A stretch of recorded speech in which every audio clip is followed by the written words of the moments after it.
മുണ്ടക്കൈ ദുരന്ത ബാധിതർക്ക് മുസ്ലിം ലീഗ് നിർമ്മിക്കുന്ന ടൗൺഷിപ്പിന് മേപ്പാടി പഞ്ചായത്ത് സെക്രട്ടറിയുടെ നോട്ടീസ്. ഇപ്പോൾ നടക്കുന്ന നിർമ്മാണ പ്രവർത്തനങ്ങൾ ചട്ടവിരുദ്ധമാണെന്നും 7 ദിവസത്തിനകം മറുപടി നൽകണമെന്നുമാണ് നോട്ടീസിലുള്ളത്. എന്നാൽ നിർമ്മാണത്തിന് ഒരു തടസ്സവും ഇല്ലെന്നും സ്വാഭാവിക നടപടി മാത്രമാണ് ഉണ്ടായതെന്നും മുസ്ലിം ലീഗ് സംസ്ഥാന ജനറൽ സെക്രട്ടറി PMA സലാം പറഞ്ഞു. UDF ഭരിക്കുന്ന മേപ്പാടി പഞ്ചായത്ത് സെക്രട്ടറിയാണ് മുസ്ലിം ലീഗിന് നോട്ടീസ് അയച്ചത്.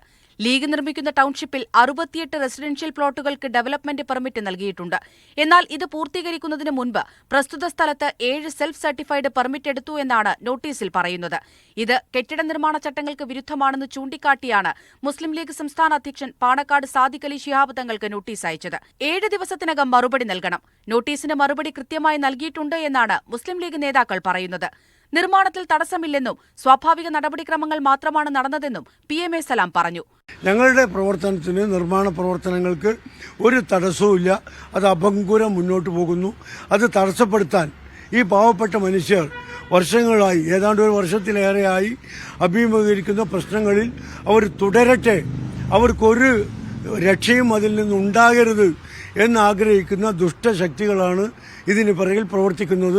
മുസ്ലിം ലീഗ് നിർമ്മിക്കുന്ന വീടുകളുടെ പ്രവൃത്തികൾ മേപ്പാടി പഞ്ചായത്ത് വെള്ളിത്തൊടിൽ നടക്കുകയാണ്. ഇതിനിടയിലാണ് പുതിയ വിവാദം. പദ്ധതിയുമായി മുന്നോട്ടു പോകാൻ തന്നെയാണ് മുസ്ലിം ലീഗിന്റെ തീരുമാനം. മീഡിയ 1 വയനാട്.